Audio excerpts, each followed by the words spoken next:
예, 안녕하십니까. 예, 반갑습니다. 드디어 이제 우리가 이순환으로 넘어왔어요. 그래서 예비순환에서 이론하고 일순환에서 나름대로 이론 정리를 했습니다. 근데 올해 제가 제 개인 사정으로 일순환 그 강의를 못했습니다. 양해해 주시고, 이제 그거는 문제 풀면서 이론 필요한 부분 앞에 도입부에서 정리하고 문제를 풀도록 그렇게 할게요. 대단히 아쉬웠는데 제가 중간쯤마다 포기해가지고 그 강의가 올라가지 못했습니다. 자, 그럼 이제 우리가 뭐 여러 번 말씀드린 대로 저는 이제 초시생 그 다음에 비전공자 분들 아직 경제학에 대해서 전반적인 체계를 정확히 잡고 있지 못한 분들 이제 처음으로 입문 과정에서 예비순환에서 기초이론, 일순환에서 기본이론 전부 정리해놓고 그 다음에 우리 이순환에서는 기출문제 실제로 우리가 보고 있는 5급 공채 그 다음에 외교원 그리고 우리 입법고시 하시는 분들은 우리 되게 여기 오지 않으시니까 그러나 이제 실제 시험은 요 세 가지 시험이 진행이 되고 있죠. 그래서 요거를 진도별로 한번 다뤄보도록 하는 것입니다. 그러니까 올해 처음 이론 시작했다 하는 그런 이제 관점에서 얘기해 보면 이론 정리 우리가 앞에서 한 6개월, 7개월 열심히 했잖아요. 다른 과목도 하셨지만 그러면 이제 어느 정도 우리가 실제로 내가 처음 이론 공부해가지고서 기출문제를 어느 정도 접근할 수 있겠는가 그 접근해서 이론을 적용해 보는 것도 중요하고요. 그 다음에 그거보다 어떤 의미에서 더 중요할 수 있는 게 그렇죠? 어떤 문제가 어느 범위에서 어느 수준으로 출제되고 있는 건가 하는 전모를 파악하는 것입니다.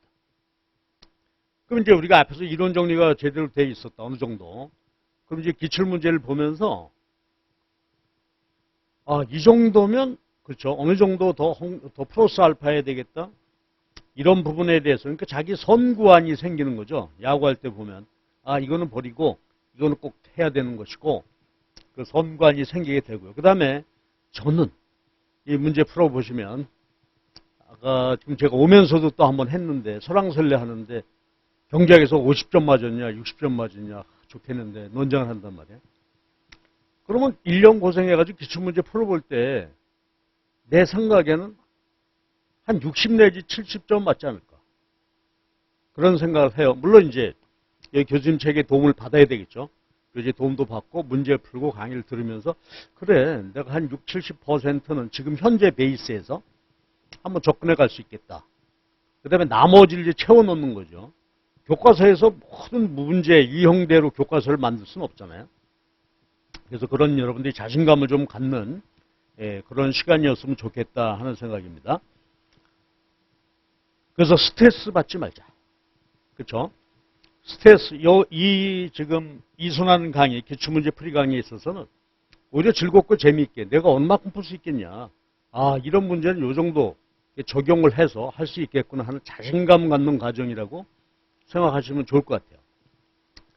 1년 동안 이론했는데 기출문제 풀어보니까 이건 뭐 정막강산이다. 그렇지는 않을 거란 말이야. 그래서 여기서 자신감을 갖고 이제 공부를 더 지향해야 되는 방향도 알 수 있을 거고요. 난이도 어느 부분 더 봐야 된다는 거 알 수 있을 거고 이런 것이 드러나기 때문에 이 시간을 잘 활용해 주시기 바랍니다. 그 다음에 여기 이제 교재 제가 제 기출문제 해설집이 없기 때문에 지금 현재 이제 나와 있는 김진욱 교수님이나 황정희 교수님 다른 분들 기출문제집을 쭉 해서 제가 선별했는데 제가 보기에 우리 처음 기출문제를 접하시는 분들이 가장 편안하고 친절하게 접하시는 책이 김진욱 교수님 책인 것 같아요. 물론 이제 황종휴 교수님 책도 굉장히 좋습니다. 굉장히 좋은데 설명이 조금 더 분량이 많은 것 같고요. 그래서 이 책을 제가 선정을 했습니다. 그리고 이제 강의 순서는 미시, 거시, 국제경제 그렇잖아요. 우리 요 순환은 경제학이니까 국제경제 따라가기로 하고 여기서 그러니까 5급 공채 문제 그 다음에 외교원 문제, 입법고시 문제가 한 책에 쭉 모여져 있는데 50 이전에 이제 행시 문제 있죠. 외시가 있었죠. 이때까지 포함해가지고서 과거 기출 문제가 충분히 다뤄지고 있어요. 2017년인가 아마 이렇게부터 다뤄져 있죠. 몇 년이 시작이지? 내가 지금 깜빡하네. 네. 그래서 이걸 다뤄주고 있는데 미시요. 거시, 그 다음에 국제경작인데 이거 국경은 다음 순환에서 따로 보기로 하고 미시, 거시를 우리 요번 순환에 경작 2순환에서 다루도록 하겠습니다. 그리고 우리가 15일 예정으로 돼 있죠. 그래서 이제 반반도로 한 7, 8일 해서 미시, 거시 이런 식으로 정리하는데 아무래도 시간 보면은 미시가 아이템이 많아. 다뤄야 될. 그래서 그쪽이 진도에는 시간을 조금 더 할애하게 되는 이제 그런 상황이 될 것 같습니다. 이렇게 가고요. 그 다음에 미시경작은 이중구 교수님 미시경작 그 진도. 우리가 기본서를 요걸 가지고 공부했으니까 요 차례, 목차대로 기출문제들 소팅했고요. 그것은 우리가 주상용 교수님 책으로 목차를 이 목차에 따라서 진도별로 정리를 했어요. 그래서 제가 미시경작에 오늘 안 하던 이 인물이 미시경작 기출문제 분석해가지고 미시 부분만 따로 떼놨어. 그러니까 이 교재에 있는 전체 문항수가 보니까 미시가 약 92문제, 거시가 60, 국제가 47문항 정도가 돼요. 그래서 이번 순환에서는 미시 92문항, 거시 60문항 정도가 되는데 글쎄요, 제 생각엔 요것이 한 3분의 2 정도 난이도가 아주 높은 또 우리 시험하고 입법고시하고 약간 좀 분위기가 다른 측면이 있죠. 그래서 입법고시 그런 문제들에서 우리하고 분위기 다른 문제를 스킵하고 해서 한 3분의 2 정도는 풀 수 있을 것 같아요. 이렇게 다루고 난이도가 너무 높고 하는 것은 좀 유보하도록 하겠습니다. 그래서 요 순서대로 그리고 이제 미시가 92, 거시가 60문제 정도 되니까 우리가 15일로 놓고 보게 되면 하루에 한 10개에서 12문항 정도 다룬다. 그렇죠? 이렇게 놓고 제가 거기다가 말이죠. 출제연도, 시험, 그 다음에 우리 김진욱 교수님, 김진욱 선생님 책에 페이지까지 해놨으니까 미리 한번 보시기 바랍니다. 자, 우리가 하는 데 있어서 미리 문제 보고 다 정답 낼 수는 없을 거예요. 처음 하시는 분들이니까. 그러면 하루 10개 내지 12개 문항을 미리 스캔한다. 그렇죠? 스캐닝 한번 해보시기 바랍니다. 그러다가 이건 내가 손 대고 접근할 수 있겠다 하는 문제는 한번 써보시고요. 그렇게 해서 접근해 가는데 근데 우리가 흔히 답안 작성이라고 하죠. 답안 작성은 이제 실제 현장에서 답안 작성에서 제출해야 할 답안 작성하듯이 답안 작성하는데 우리가 또 약간의 정리도 필요하고 어느 정도 파트는 절대 빼면 안 되고 그렇죠. 키워드, 또 키 개념들 이런 거 정리해야 되는데 우리 아직 거기까지 선별하기는 좀 쉽지 않을 것 같아요. 그러니까 우리는 여러분 미리 하실 때 어떻게 해요? 스캔하면서 답안 작성한 듯이 하겠다. 그렇게는 하지 마시고 경제학은 다른 과목은 모르겠어요. 경제학은 일단 뭐 어떻게 돼? 계산 문제는 푸는 데 집중하고 이론 문제는 이론을 이해하는데 그 대신 자기 나름대로 답안 작성을 한번 해봐라 이거죠. 그렇죠? 나름대로 스캔 미리 해보면서 하고 그 다음에 중요한 거는 강의 들으셨죠 이제. 강의 들으면 그날 저녁 가서 어떻게 할까? 그렇죠? 그날 다루어진 문제에 대해서는 여러분이 답안 형태로 정리해 두시라 이 말이에요. 그래야 잊어먹지 않죠. 우리가 이제 객관식 문제도 그렇고 주관식 문제도 그렇고 그런데 문제풀이 강의요. 이거 정말 자기가 잘 관리하지 않으면 좀 심한 말로 강사 원맨쇼가 될 우려성이 굉장히 커요. 강사 잘 푼다 야 박준이. 너는 나도 풀려고 그래. 원맨쇼가 돼. 특히 이제 객관식 같은 것은 뭐 하루에도 이제 7급이나 자격증 시험에 20개, 30개씩 막 푸니까 와가지고서 잘 푼다. 그렇지 하고 끄떡거리고 간단 말이야. 집에 가서 마무리 안 하면 어떻게 되겠어요? 아무 의미 없는 게 이 문제풀이 강의입니다. 그러니까 우리가 그렇잖아요. 와가지고서 이제 다음 차수에는 왜 매일 와서 시험 보고 거기에 대해서 이제 해설하고. 근데 또 그렇게 되면 많은 문항수를 다룰 수가 없잖아요. 하루 그래봐야 기껏해야 3문항 정도 이렇게 되고. 그러니까 우리가 이 문제를, 특히 이제 기출문제를 다루는 데 있어서는 미리 스캔하시고 강의 듣고, 그 다음에 이게 핵심이야. 그래서요, 내가 어떤 문제가 3번 문제가 예를 들어서 있다. 3번 문제가 있을 때, 우선 이거죠. 나 이 문제는 처음부터 알았다. 아니면 해설 강의 듣고 알았다. 해설 강의 들어도 잘 모르겠다. 이렇게 이럴 텐데, 요거 해결해야 되죠. 그 다음에 요거는 저한테 질문하시라. 질문을 해서 완벽하게 해서요. 기출문제 풀어본 거 있잖아요. 기출의 문제 중에서 내가 풀어본 문제에 대해서는 완벽하게 이해하는 걸로. 그리고 그 안에서 다루어진 이론은 반드시 정리해야 돼요. 만약에 좀 부족하다 싶으면 이론 채워놓고. 그래서 따로 노트 하나를 만드십시오. 여러분 그 문제풀이 노트를 따로 만들어가지고 오늘 우리가 한 10문제 한다 그러면 1번, 2번 해놓고 내용을 답안 작성하듯이 뭐 그렇게 하려고 애쓰지 말고 문제 자체 풀이하는 것에 대해서 내용. 근데 그렇게 하다 보면 나중에 어떻게 될까? 답안 작성 연습은 저절로 된다고요. 내용 모르는데 답안 작성 훈련한다고 그거 댕기는 것도 참 분위기 이상한 거예요. 내용 모르는데 무슨 답안 작성 합니까? 내용을 알아야 어느 정도 나중에 가면서 답안 작성하는 것에 자기 요령도 생기고 좀 효과적으로 할 수 있고 그림도 그리고 하게 되겠죠.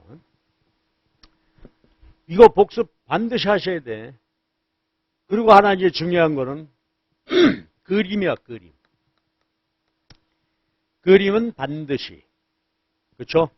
X, Y 축에 이게 뭘 나타내는 거고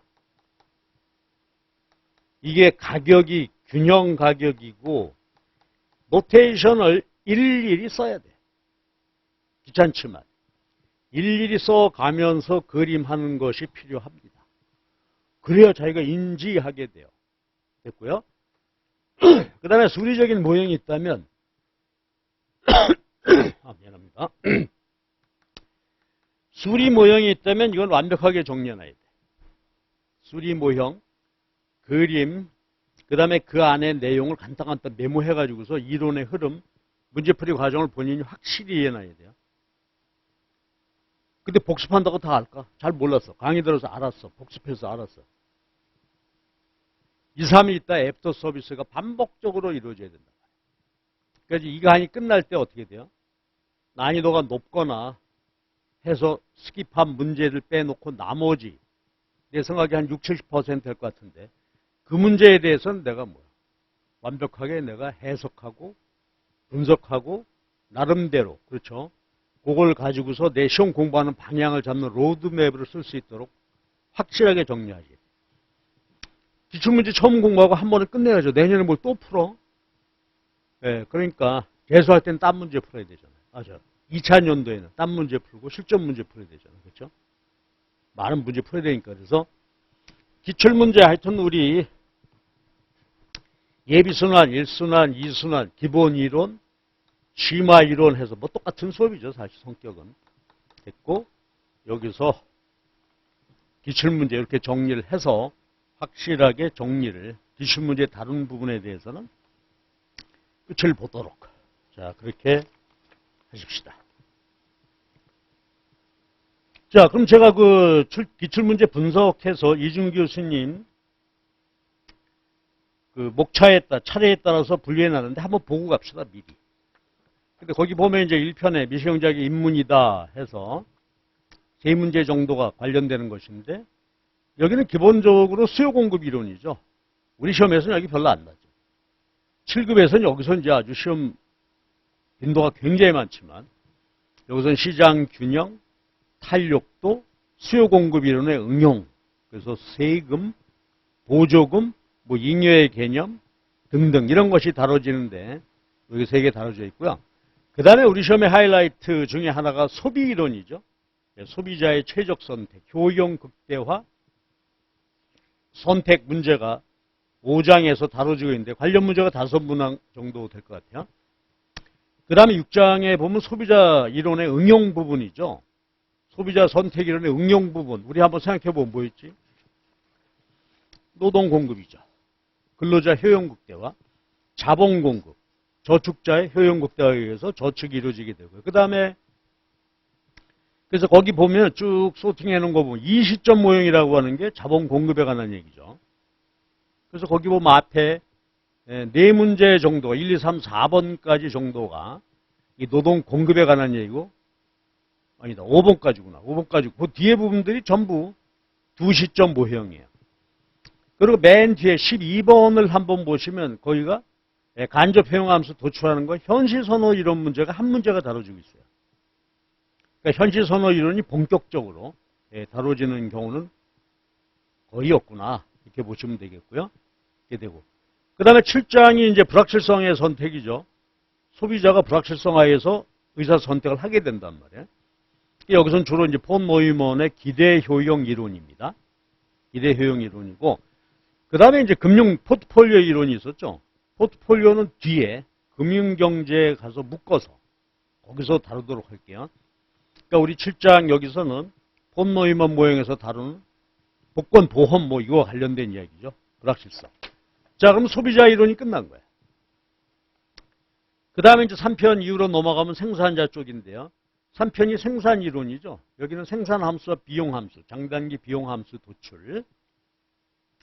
그럼 이러한 3편의 생산 함수로부터 도출되어진 비용 함수 하에서의 시장 분석이죠.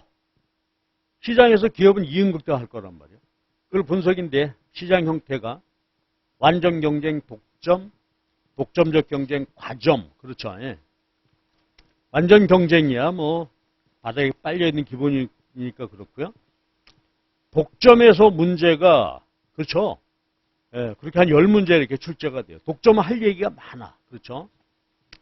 독점의 사회적 문제, 완전 경쟁과 그 다음에 가격 차별, 뭐 다수 공정, 묶어 팔기 등등 여러 관련된 주제가 있어 독점에서 한 10문장이 나오고 있고요.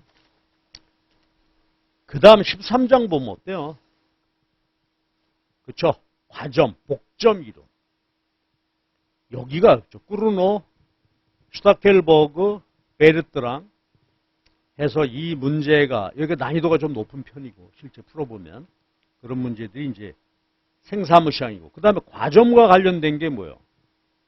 소수기업이 경쟁하다 보니까 게임 이론이 등장하게 되죠. 전략적으로 게임하게 된단 말이에요. 과점을 분석하기 위한. 그러면 이거는 이제 위에 그 복점 시장의 각각 모형하고 게임 이론이 합성돼 가지고 이렇게 다뤄지게 됩니다. 이렇게 되는 거고. 그 다음에 요소시장 중요하죠.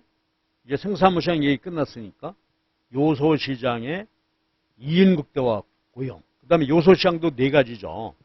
완전 경쟁, 수요 독점, 공급 독점, 쌍방 독점인데 주로 이제 수요 독점까지 다뤄지게 돼서 요소시장이 다뤄지게 됩니다. 이것도 아니라 7문항 정도 이렇게 됐고요.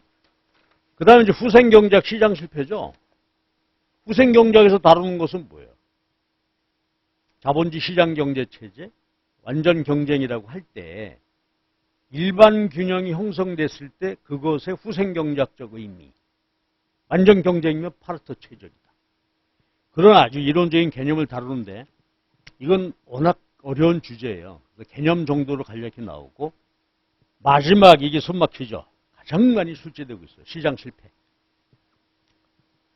그러니까 우리가 알다시피 후생경작에서 보면 어때요?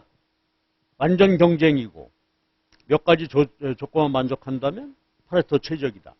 가장 효율적인 자원 배분이 되는데 시장 실패는 현실적으로 볼 때 그렇지 않는 경우가 있을 수 있다. 다시 한번 보시면 어때요? 불완전 경쟁이면 자원 배분 비효율이겠죠. 근데 현실은 불완전 경쟁이야.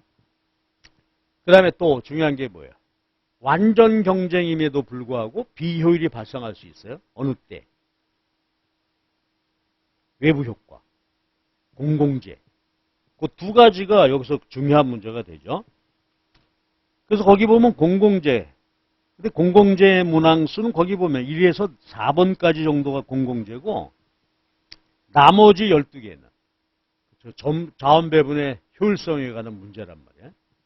생산의 외부 효과 주로 그렇게 되겠죠. 그러니까 피구세, 뭐 보조금, 코주 정리, 오염 배출권 이런 것들이 여기서 다뤄지게 되는데 이제 개념이 중복되는 문제도 많고 그렇긴 합니다. 저희가 다뤄지게 되고 그 다음에 이제 미시경제학 새로운 지평이다 7편 다루고 있는데 정보경제론. 정보경제론은 뭐예요? 시장 실패 하나의 영역이 될 수 있겠죠. 불확실성을 다루는 거란 말이야. 그 다음에가 이제 22장. 이게 문제인데. 22장 금융시장 이론이죠. 재무관리 포트폴리오, GAPM 최적 포트폴리오, 이런 시장 포트폴리오 이렇게 다루는 문제예요. 그런데 문항은 그렇게 출제가 많이 되고 있지는 않죠. 14, 15년, 그다음 19년 한 번 나오고 지금 이제 뜸한데 아마 여기가 실제 빈도수가 높아지는 그런 일은 없을 거예요. 이슈 자체가 뭐예요? 재무관리 이론 경영학적 관심사예요. 그래서 그러나 하여튼 출제가 되고 있으니까 요거 되고 있고 그 다음에 나머지 우리 교수님 뒷부분에 보게 되면 21장이 법경제, 23장 행태이론, 그 다음에 나머지 그 뒷부분 이렇게 되어 있는 부분은 거의 이제 출제가 되지 않습니다. 우리 수업에서도 거기 보지 않았죠. 이렇게 되는 거예요. 그러면 미시경제학은 어떻게 해요? 이렇게 보면은 쭉 보게 되면 중요 편벌로 본다면은 거의 같은 비중으로 물론 이제 문항 조금 많고 조금 적고 하긴 하지만 소비 이론, 생산물 시장 이론, 후생경제 시장 실패 이런 식으로 어때요? 거의 균등분포야. 전 과정에서 골고루 다뤄지고 있다. 이렇게 보시고 우리가 접근해야 되겠구나 그런 생각을 할 수 있을 거예요. 그래서 미시 이렇게 얘기했어요. 그러니까 전체적으로 볼 때 이렇게 되고 그 다음에 여러분은 반복적으로 어떻게 돼? 진로 나가면 나가는 대로 이게 이 범위에 해당하는 문제고 난이도는 이거다. 끊임없이 확인해 보시기 바랍니다. 그리고 답안 작성 반드시 연습해 주세요.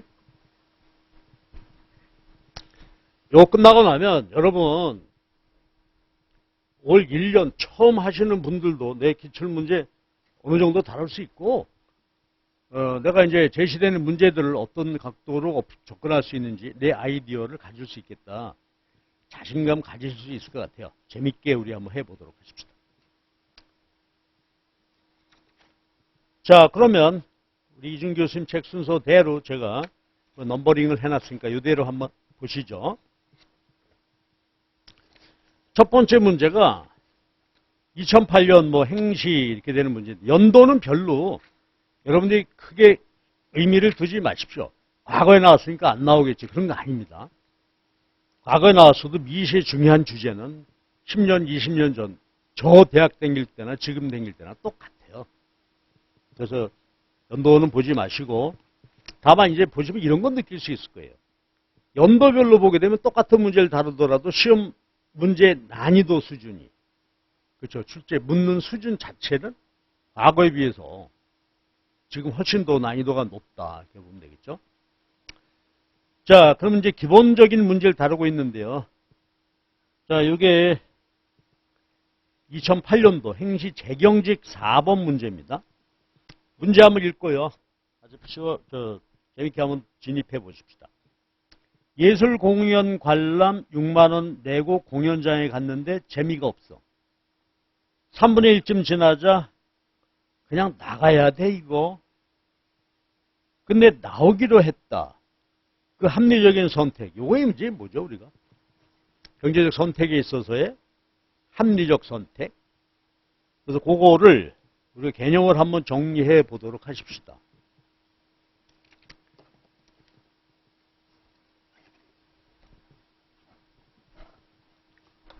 자, 08년 행시 재경직 문제 4번인데요. 자, 이거에 대해서 우리가 좀 생각해 보죠. 그럼 여기서 이제 경제적 선택, 합리적 선택이라 할 때는 뭐예요? 자, 경제학의 합리적 선택은 딴 거 없죠. 순편익을 극대화하는 것이란 말이야. 순편익은 어떻게 구해요? 편익에서 비용 빼야 되겠죠. 근데 이때 경제학에서는 총편익에서 총비용 그게 아니라 뭐죠? 전부 한계적, 마지널 접근이란 말이에요. 그래서 요 비용 편익, 요것조차도 한계죠. 마지널 개념이에요. 그럼 한계적 의미라는 것은 뭐지? 어떤 행위 전체를 뭐 영화 한 달에 10번 볼 거 전체를 보는 것이 아니라 한 달에 영화를 몇 번 볼 때 하나 추가해서 볼 때마다 편익 비용 분석을 하게 된다는 얘기죠. 수학적으로 보면 뭐예요? 미분이 필요하다. 그렇죠? 편익. 그러니까 우리가 쉽게 보는 거지 뭐 비시 분석이죠. 베네핏 코스트 분석입니다. 그러니까 한계 편익, 한계 비용. 그러면 합리적인 행위는 뭐예요? 이 순편익이 플러스가 되면 할 만한 거죠. 만약에 순편익이 마이너스가 되면 하지 말아야 할 비합리적인 선택이고. 근데 경제학에서는 어떻게? 순편익이 대충 플러스면 그래 잘했어가 아니라 맥시마이즈 돼야 된다. 극대화돼야 돼. 그렇죠? 그럼 이제 우리 개념은 일반적으로 놓고 볼 때 편익은 맥시마이즈 해야 되고 비용을 미니마이즈 해야 순편익이 극대화되겠죠. 자, 요것이 이제 경제 원칙이고 뭐 경제적 합리주의다. 그런 이야기가 되는 것이에요. 그럼 여기서 이제 베니핏, 편익은 어떻게 될까? 우리 경제 주체들이 각종 행위를 하면서 얻게 되는 편익은 다양하게 나타나겠죠. 기업의 편익은 매출, 소비자의 편익은 그 소비에서 느끼는 효용, 다양하게 나타날 거예요. 그 다음에 비용이 문제인데 비용은 일반적으로 어떻게 할까? 화폐적으로, 그렇죠? 얼마라고 측정한단 말이에요. 그때 경제학의 비용은 기회비용이다. opportunity cost 개념이고 얘는 그렇죠. 명시적 비용, 회계적 비용 플러스 그렇죠. 포기한 대안의 가치. 그렇죠? 포기한 대안. 어떤 선택을 함으로 인해서 뭔가를 포기했다 이거죠. 얼터너티브들이 있어. 그것의 최고 가치다. 우리가 이렇게 정의하잖아요. 그러니까 우리 어떤 행위를 할 때 호주머니에서 나간 돈 플러스 야, 내가 이 행위를 안 했다면 뭘 했을 텐데 그 중에서 최고 가치 포함한 개념이다. 자, 이런 얘기죠. 요거고 그 다음에 이 선택을 하는 데서 또 하나 중요한 비용이 매몰 비용이 있죠. 매몰 비용, 선코스트 이건 뭐야? 과거 자기가 이게 합리적이다 생각해서 비용을 들였는데 지금 와서 보니까 그렇지 않아. 그럼 이 비용은 즉시 기꺼이 포기해야 한다. 그렇죠? 어머니가 장 보러 갔는데 생선 맛있어 보여 해줘야지. 보니까 이게 좀 상태가 안 좋아. 그럼 버려야죠. 아깝다고 먹으면 안 된다 이거지. 기회비용입니다. 매몰비용입니다. 그래서 요것이죠. 그래서 이 문제의 답은 뭐 우리가 쉽게 알 수 있는 거죠. 6만 원 관람료 내고 들어갔지만 3분의 1쯤 했을 때 선택 재미가 없다. 그러면 재미없는 거 계속 보는 게 마이너스 효용, 마이너스 편익만 누적이 되니까 포기하고 나오는 것이 낫다. 그렇죠? 흔히 말하는 손절. 증권 투자하는 분들 손절매했다. 손해보고 나왔다. 왜? 더 손해보는 걸 피하기 위해서. 근데 여기는 이제 다른 기회비용이나 이런 것은 없죠. 그냥 포기한 대안이라든지 이런 게 없어요. 이게 포함되어 있다면 이제 더해서 보시면 되겠어요. 자, 그럼 여기서 말이요. 우리가 앞으로 모든 분석에서 하게 될 순편이 극대화라는 것을 수리적으로 이윤 극대화 요 얘기를 가지고 개념 정리 한번 하고 들어가고 싶어요. 자, 보세요. 순편익이다. 기업의 목표는 뭐예요? 파이, 이윤 극대화죠. 그럼 우리가 소비자는 효용 극대화, 이윤 극대화, 또 앞으로 미시형작, 거시형작도 마찬가지지만 전부 어떤 극대화하는 것이 경제학의 중요한 관심사예요. 그럼 앞으로 등장하게 될 모든 극대화의 문제를 이윤 극대화 문제로서 한번 정리해보고 가고요. 그 다음에 first order condition, second order condition 그런 것들이 있잖아요. 그 개념을 여기서 한번 정리를 하고 들어갑시다. 이윤은 어떻게 구해? 총수입에서 총비용을 빼야 되죠. 예. 그런데 총수입, 총비용이 모두 뭐예요? 생산량의 함수죠. 몇 개 내다 팔아서 수입 얼마다, 몇 개 생산했을 때 들어간 비용이 얼마다. 그치? 그러니까 이윤도 뭐야? 생산량에 따라 결정이 되는 것이죠. 그러니까 우리가 보면 시장 이론 가게 되면 이윤 극대화 생산량 결정. 그래서 공급 곡선이 도출되잖아요. 자, 그러면 우리의 목표는 이 이윤을 극대화하는 거야. 그렇죠? 물론 이제 수입이 비용보다 많아야 되겠죠. 조업을 계속 한다는 전제 하에서. 근데 우리가 시장의 단기 균형 보면 어때요? 손해를 보면서도 균형 생산하는 경우도 있잖아요. 그렇죠? 단기에. 그러니까 시장에 모두 단기에 보면은 총 비용보다는 총 수입이 작지만 총 가비용 비용보다 많다면 생산 활동을 하는 거잖아요. 그거는 좀 예외적이게 시간 지나면 다 소멸될 테니까 일단 플러스 놓고 보잔 말이에요. 이윤이야. 그러면 극대화 문제를 앞으로 봄에 있어서 이윤이라고 하는 것은 이제 생산량에 따라 결정이 되는데 생산량이 쭉 증가할 때 이윤의 크기가 이게 이윤의 변동이 이렇게 보여주고 있다 이거죠. 변화한단 말이에요. 이게 이윤선이야. 그랬을 때 우리가 경제학에서 극대화 개념은 뭐죠? 이윤 극대화다. 하면 이 점 찾는 거죠. 이 점을 찾는 거야. 근데 여기서 이제 이거 하나만 놓고 갈까? 자, 이렇게 이제 변화해 간다고 하자고. 극대화되는 점 요 점을 찾고 싶어. 예를 들어서 Q1이다. 여기는 극소화되는 점이죠. 그러면 극대화나 극소화, 익스트림 어떤 독립변수가 Q가 변화해서 종속변수 이윤이 변화해 갈 때 극대 극소화점의 특징은 뭐예요? 이걸 우리가 흔히 목적 함수라고 하기도 하고 여기서는 독립변수 놓고 보는데 독립변수, 종속변수 미분했을 때 미분값이 제로인 거죠. 그러니까 델타 Q로 델타 파이 했을 때 제로가 나와야 돼.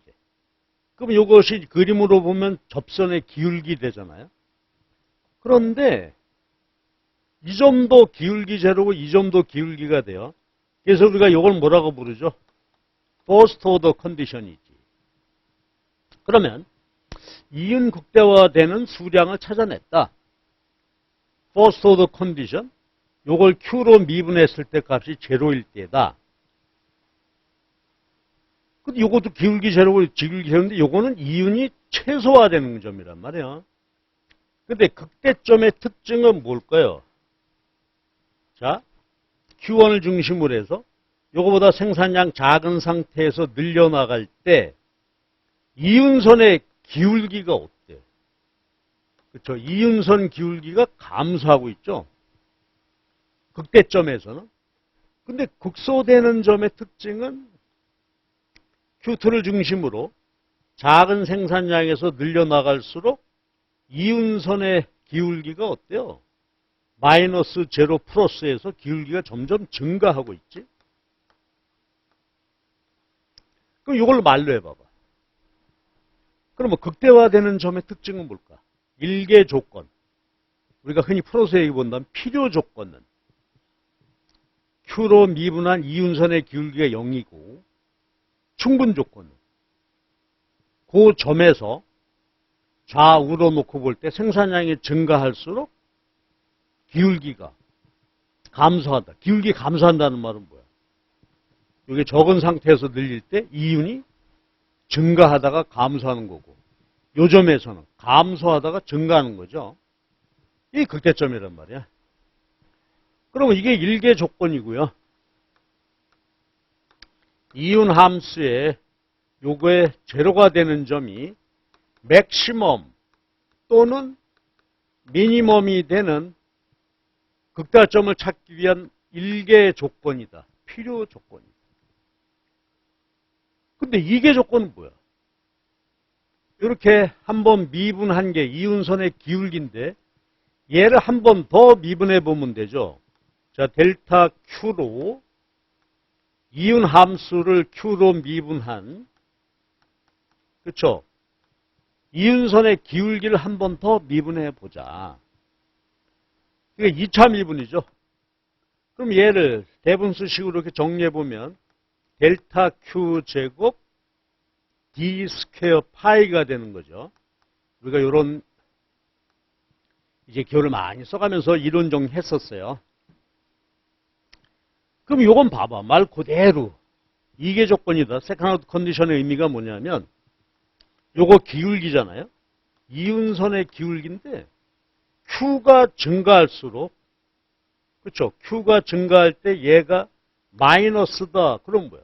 점점 감소한다 이거야.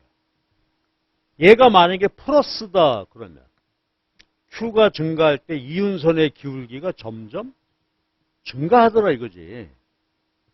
기울기 변화가 마이너스 플러스 이렇게 돼. 그러면 자, 극대점에서는 기울기가 점점, 그러니까 이게 뭐가 돼? 이게 세컨드 컨디션이 되죠. 이윤극대됨이 저거 되는 점이고, 만약에 일계 조건은 만족했는데 한 번 더 미분해 봤더니 얘가 플러스 값이 나오더라. 얘는 이윤이 극대화되는 점이 아니라 뭐예요? 미니멈 파이 되는 점이니까 우리가 원하는 점에서 기각되어야 하죠. 그렇죠? 캔슬되어야 한단 말이에요. 이게 극대화예요. 그럼 뭐든지 간에 극대화 조건, 일계 조건은 뭐다? 어떤 독립변수에 따라서 종속변수, 얘가 목적함수가 변화할 때, 보세요. 어떤 독립함수, 목적변수가 변화할 때 그림 그려봤을 때 어떻게 돼요? 기울기가 제로 되는 점에서 극대이거나 극소가 된다. 그럼 기울기 제로니까 어떻게 하면 돼? 1차 미분, 그게 first order 컨디션이 되고, 근데 일계 조건 만족해. 기울기가 제로일 때 극대냐 극소화 판단 기준은 한 번 더 미분, 2차 미분 해보고 기울기의 변화를 알 수 있으니까. 자, 소리내서 말해봐. 이계 조건 값이 플러스다. 그럼 뭐야? 기울기가 점점 커져. 그러면 그 점에서 극소점이 되는 거고. 이계 조건이 마이너스야. 세컨드 컨디션 마이너스 나왔다 그러면 기울기가 점점 줄어들으니까 그 점은 극대점이 된단 말이에요. 그쵸? 예? 자, 요거 우리 아는 얘기인데요. 처음 수업 시작하면서 요거를 제가 미리 정리할게요. 그럼 보세요. 만약에 소비에 따른 효용을 극대화하겠다. 그랬을 때 first order condition, second order condition이 나오게 되는데, 근데 여러분 그거 기억나죠? 소비는 독립변수가 두 개야. 목적 함수가 유틸리티 하나가 되니까 여기는 Q에 의해서 독립변수가 하나야. 그렇지만 효용 같은 데는 두 개니까 어떻게 돼요? 이렇게 단순히 할 수가 없죠. 그래서 우리가 했던 게 뭐야? 제약하에 극대화를 다루는 게 라그랑지 함수란 말이야. 근데 우리 수업에서 라그랑지 함수를 내가 의도적으로 뺐어. 말 안 했다고. 근데 라그랑지 함수라는 것을 만들어요. 효용 극대화 문제를 다루기 위해서 라그랑지 함수를 만들었을 때 그 라그랑지 함수의, 그렇죠? 일계 조건, 미분값이 어떻게 돼야 돼? 제로가 돼야 돼.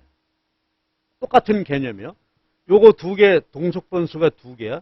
요것에 의해서 효용이 증가하는데 그 관계를 그냥 개념적으로 보죠. XY 소비에 따른 일계 미분했을 때 효용이 어떻게 돼야 된다? 안 변해야 돼. 그러면 어떻게? 그게 극대화야. 극대화점인데. 근데 그게 효용 극대화점인지 극소화점인지 알 수 없으니까 세컨드 오더 컨디션 가야 되죠. 그게 뭐야? 한 번 더 미분해. 라그랑지 함수 한 번 미분한 값이 제로가 돼야 되고, 이 한 번 더 미분한 값을 다시 그냥 이렇게 써볼게요. 한 번 더 미분한 값이 얼마가 돼야 돼? 마이너스가 되어야 극대화점이다. 이거예요. 그치? 근데 우리 미리 한번 해봐요. 바로 뒤에 이어지지만. 그런데 소비자의 효용 극대화 보게 되면 1개 조건을 만족하면 2개 조건은 어때요? 저절로 만족했어. 그러니까 라그랑지 함수 만들어가지고 우리 효용 함수를 놓고 보게 되면 이거 만족하면 이게는 저절로 만족해.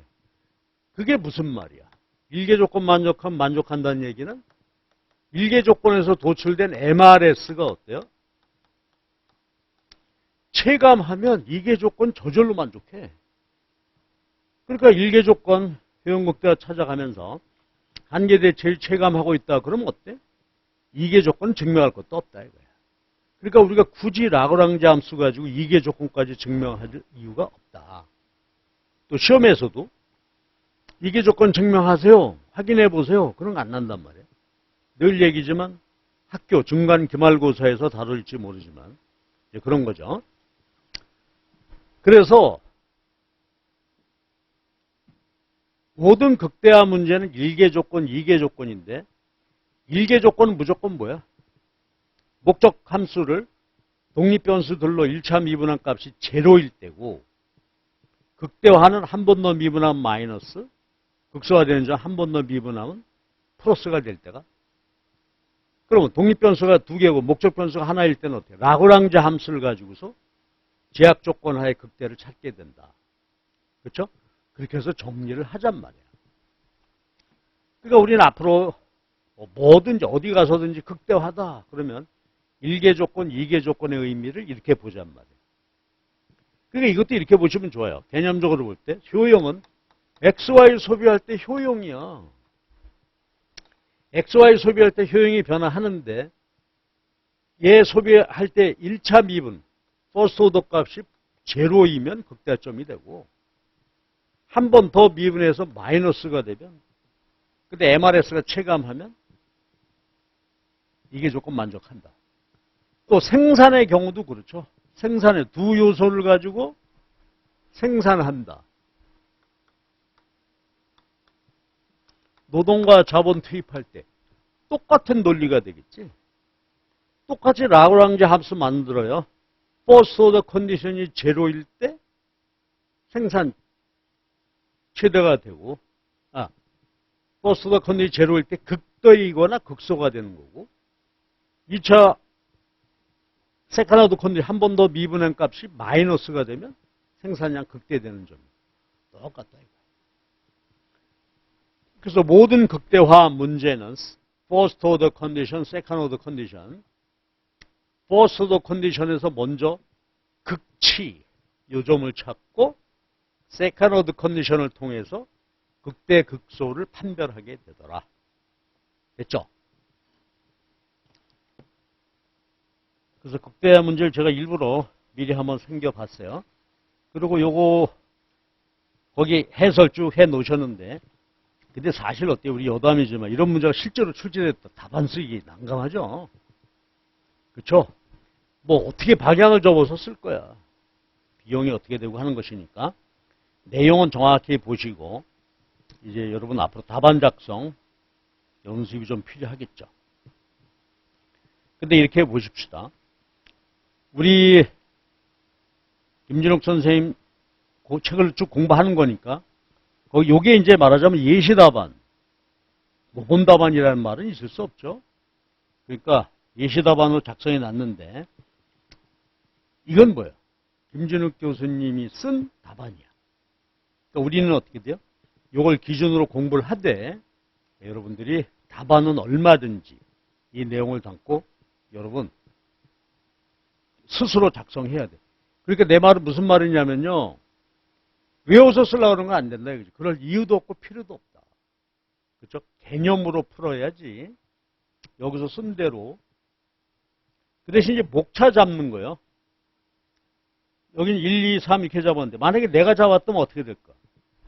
이거부터 시작하겠죠. 경제적 합리적 선택은 뭐냐? 이런 식으로 해서 비용은 뭐고 극대화 조건은 뭐다. 이런 식으로 했겠죠. 그러니까 내용은 담되 서술 방법은 얼마든지 다룰 수 있다. 그렇죠? 이렇게 보십시다. 그래서 아주 기본적이고 저는 여기서 극대화 문제에 대해서 미리 개념을 다시 한번 봤습니다.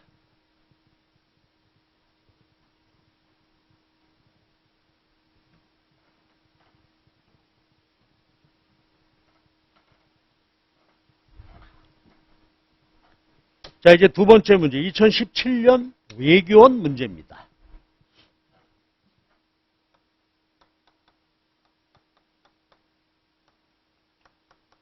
외교 문제인데 17년이면 비교적 최근 아닙니까?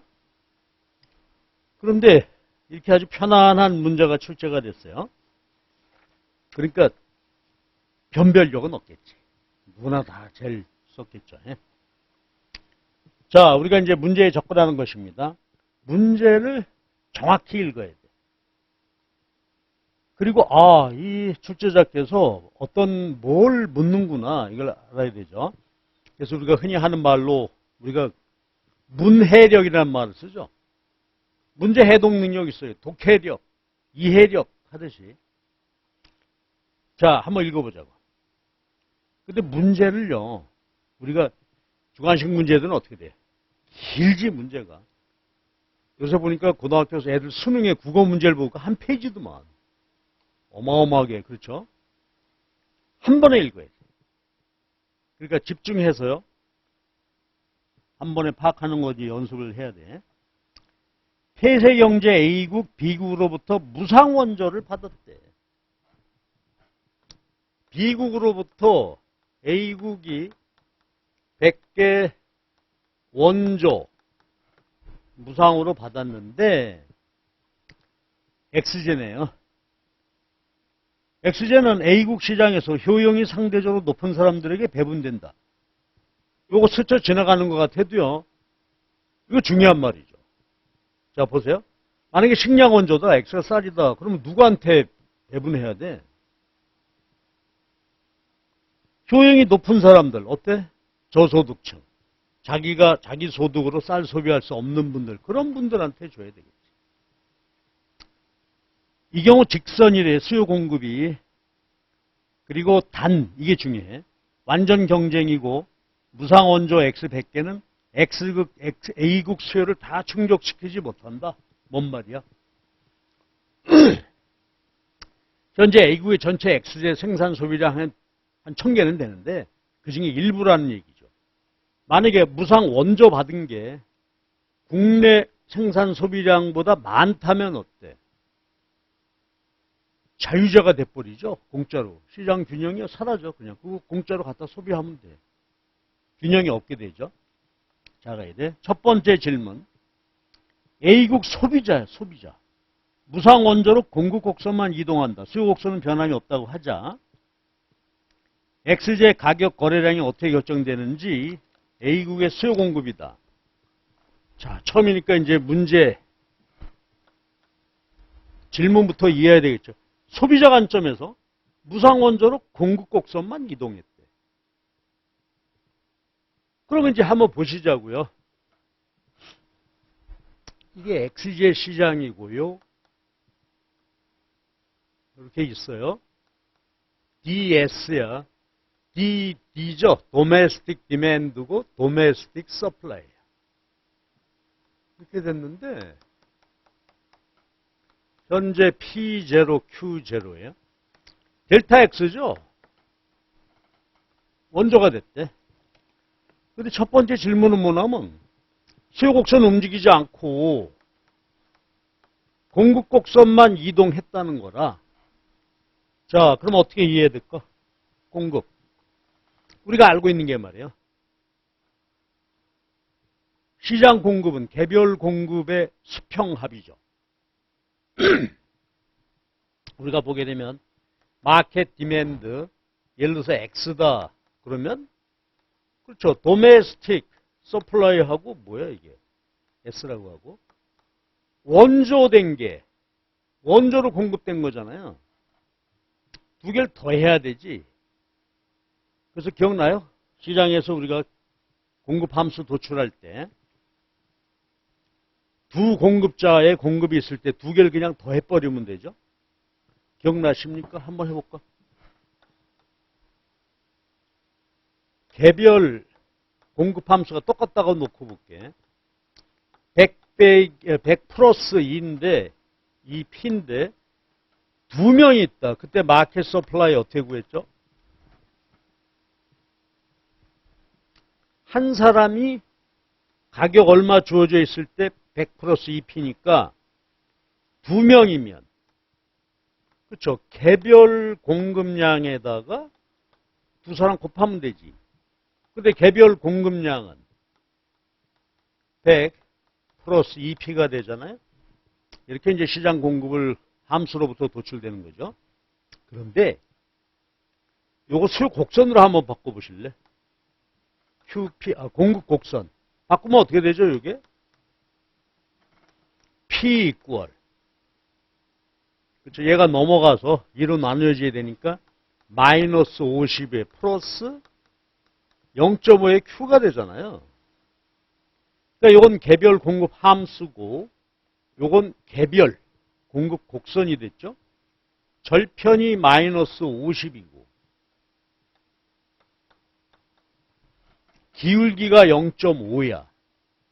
이게 공급 곡선이야. 그럼 기울기가 0.5가 되려면 우리 경제 언론 이게 절편이 얼마야? 이렇게 되죠. 이게 개별 공급 곡선이란 말이야. 공급자가 두 명일 때 함수식으로는 이렇게 도출됐고 개별 공급 곡선 이렇다면 마켓 서플라이 커브 어떻게 구했었죠?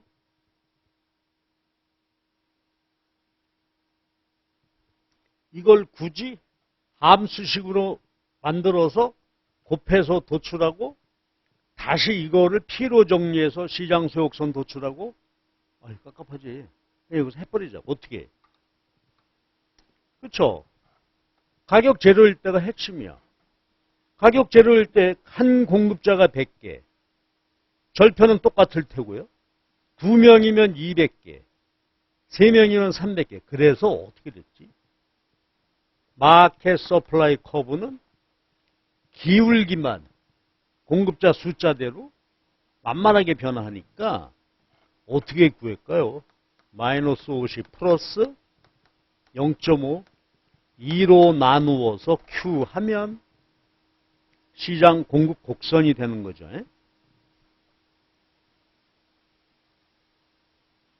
수요도 마찬가지인데 수요도 한번 확인만 하고 갈게요. 어떤 상품에 대한 개별 소비자의 수요 곡선이 뭐 1000에서 빼기 2P다. 그런데 소비자 숫자가 몇 명이다.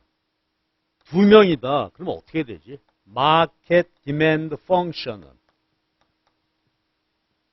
소비자 숫자 곱하기 한 소비자가 요만큼 소비하는 것이니까 1000 곱하기 이렇게 하면 되죠.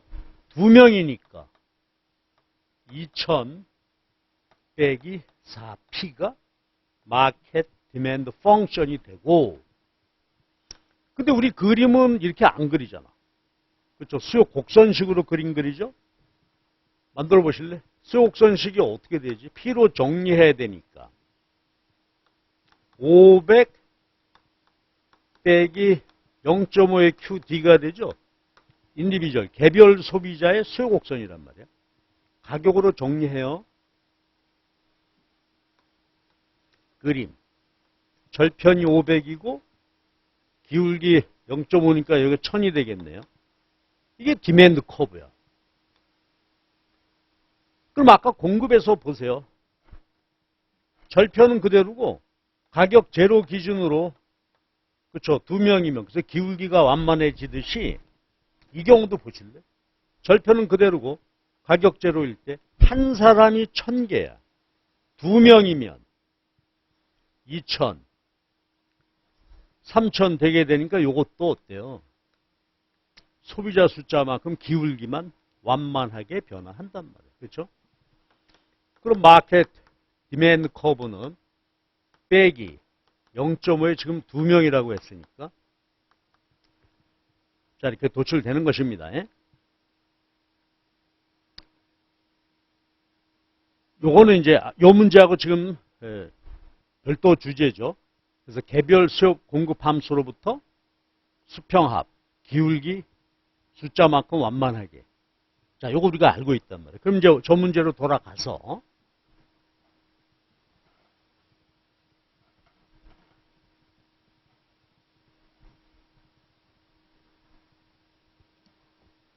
100개 원조예요.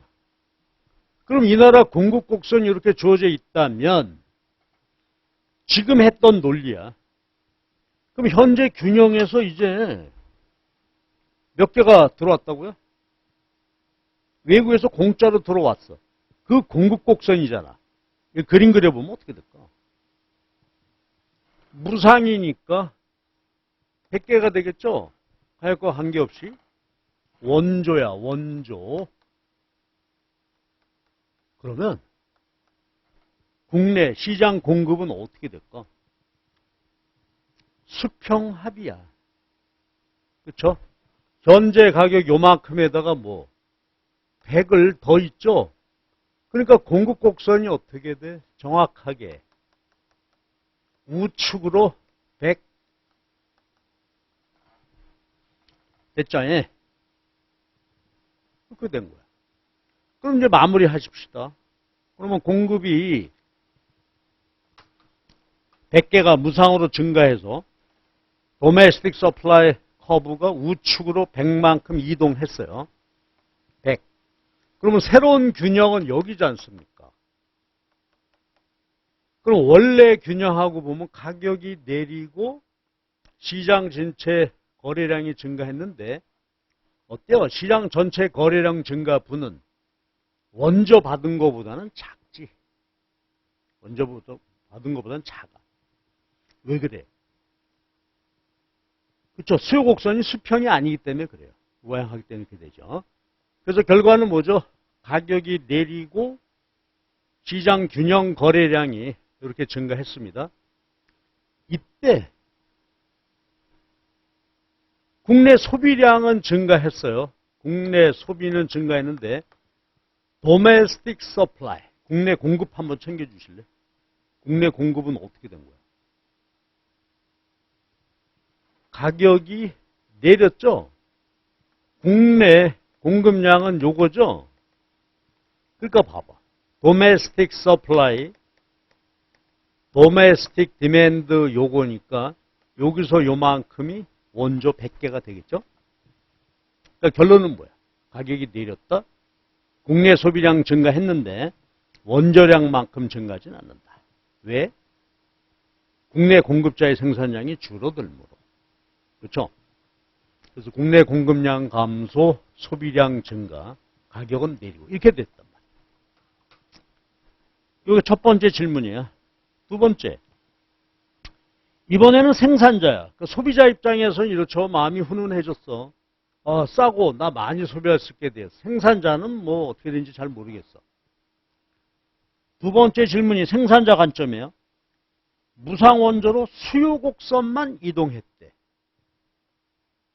이건 소비자 입장에서 분석한 거예요. 근데 이번에는 공급자 입장에서. 공급자는 가슴 답답해. 그렇죠? 내가 열심히 도메스틱 서플라이 하고 국내 소비자들이 소비해서 P0, Q0 생산하고 있었는데 공짜로 100개가 들어왔대. 그러면 공급자 입장에서는요, 이번에는 자기의 도메스틱 디맨드가 어떻게 된 거야? 역시 100개가 공짜로 들어왔죠? 그러면은 국내 소비자들은 수요가 100개만큼 줄어들겠죠? 그래서 수요 곡선이 어떻게 되었다? 왼쪽으로 이동하게 된단 말이에요. 100개만큼 이제 국내에서 시장 거래 공급된 양 소비 안 해. 그러니까 수요가 100개만큼 줄었죠. 그렇습니다. 그러니까 문제가 너무 친절해. 그렇죠? 그래서 보시면 결론 어때요? 가격이 내리고요.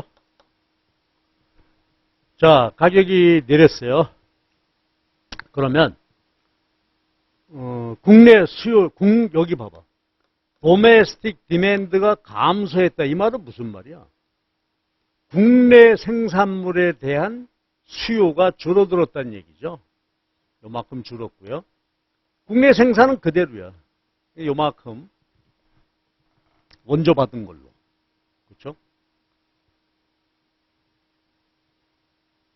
그럼 이제 3번의 질문, 요게 핵심인 것 같은데 1과 2 결과를 비교해서 보면 소비자 중심으로 보건 생산자 중심으로 보건 시장 가격과 거래량 변화는 어떻게 다르냐 어때? 똑같습니다. 자 보세요.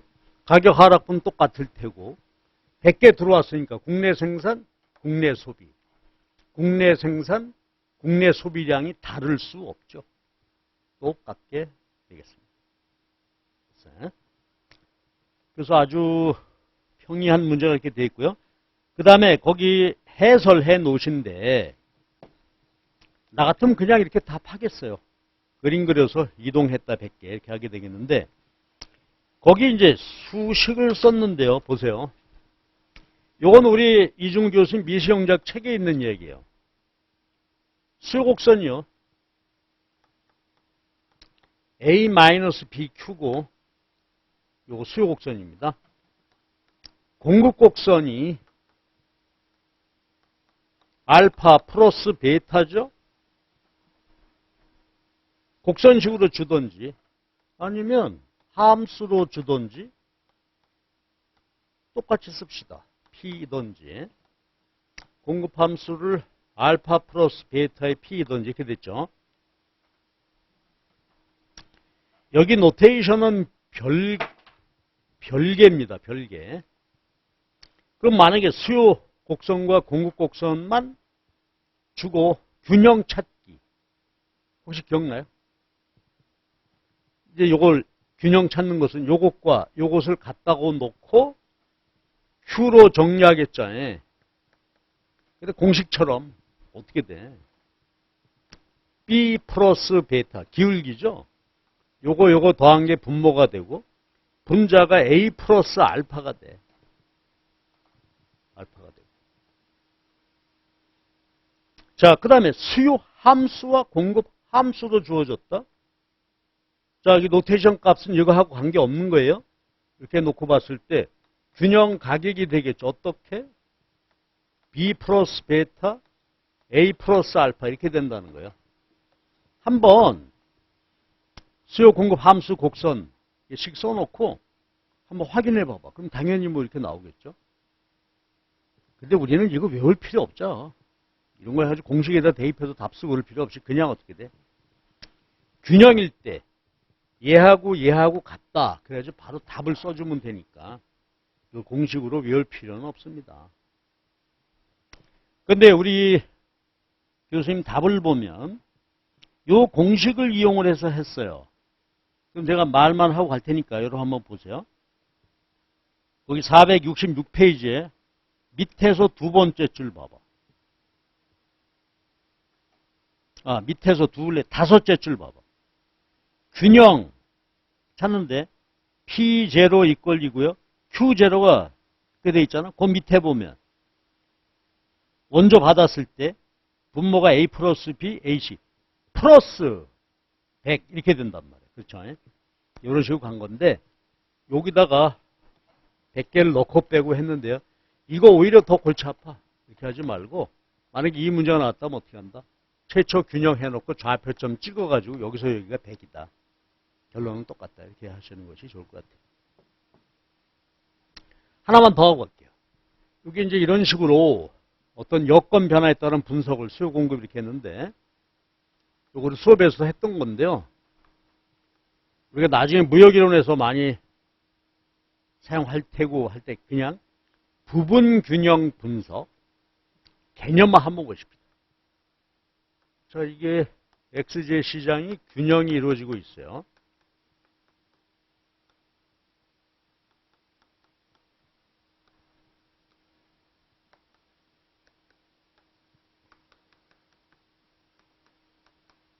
균형이 이루어졌어요. 근데 X가 우리 입장에서 비교 우위 수출, Y가 비교 열이어서 수입한다고 합시다. 폐쇄경제에다가 작업조작하다가 수출 수입했대. 그럼 아까 원조 받은 거고요. 저걸 수요자 공급자 입장에서 본 거고, 이번에는 X제 수출, Y 수출하게 되면 아까 얘기했잖아요. 수요 공급이 변할 거란 말이에요. 마켓 디맨드, 마켓 서플라이가 변할 텐데, 이게 폐쇄 경제니까 도메스틱 디맨드, 도메스틱 서플라이. 수출은 뭐가 변할까? 수출. X제 수요가 우리만 있다가 이제 포린 디맨드가 생겼죠. 포린 디맨드. 그러면 시장 전체 디맨드는 보세요. 이 개념으로 이제 본다면 여기서 요만큼이 뭐야? 그쵸? 공급이 되는 거죠. 수출이 되는 거죠. 그러면 요만큼이 수출, 이 가격에서 수출이니까 요만큼을 여기다가 더해주면, 그쵸? 마켓 디맨드. 그래서 수출이에요. 원래 가격에서 포린 디맨드 더해. 그 기울기의 변함이 없다 이렇게 되어가지고 가격이 어때요? 오르고 시장 거래량은 증가했습니다. 근데 하나 챙겨봐 주세요. 수출하게 되니까 국내 생산량 증가하고 가격이 올랐죠. 여기 봐주세요. 국내 도메스틱 공곡선상에서 가격이 올랐는데 이게 도메스틱 디맨드잖아. 가격이 오르게 되니까 국내 수요량은 어떻게 된 거야? 가격 올랐어? 이때 수요량, 생산량이니까 요만큼이 수출된 거죠. 그러니까 수출 수입 이런 여건 변화가 나오게 되면 하나 이제 우리가 보는 것인데 중요하니까 한번 했어요. 이번에 수입이래. 수입은 뭘까? 도메스틱 디맨드, 도메스틱 서플라이인데 수입했다 하니까. 쇠고기 시장 개방해가지고 미국, 호주 고기가 들어와. foreign supply죠. 외국에 공급자가 새로 생겼어. 그럼 마켓 서플라이 어떻게 구하지? 원래 요 가격에서 요만큼이 foreign supply죠. 요만큼을 더한 만큼이 마켓 서플라이가 되겠고요. 수평 앞에서. 결론은 뭐 그리지 않아도 되겠죠. 가격이 내려. 가격 내릴 때 한번 보세요. 국내 수요량은 소비량은 증가했죠. 근데 도메스틱 국내 생산량은 어때? 줄었지.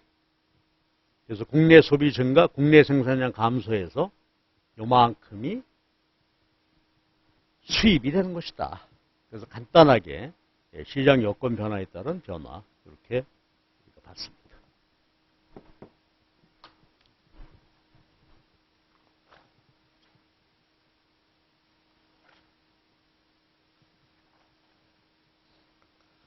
하나 더 보고 끝냅시다. 이러한 이제 미시경제학의 입문 수요 공급 이론과 관련된 문제가 세 번째인데 이게 2006년 행시 재경직이네요.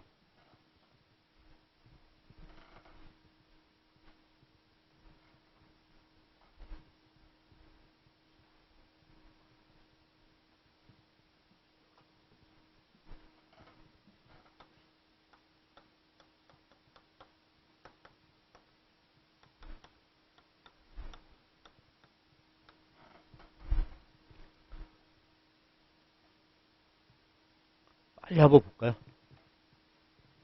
양극화. 양극화는 뭐야? 고소득자, 저소득자, 고임금, 저임금이 점점 더 갭이 벌어지고 있다. 지금도 그렇죠.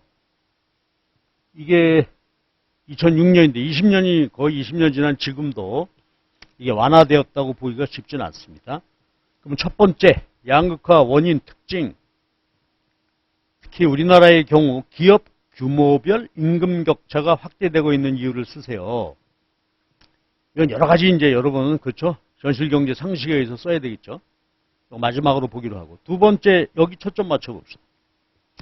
그럼 이런 현상을 완화하기 위해서요. 보조금 주고 재원 마련 방안.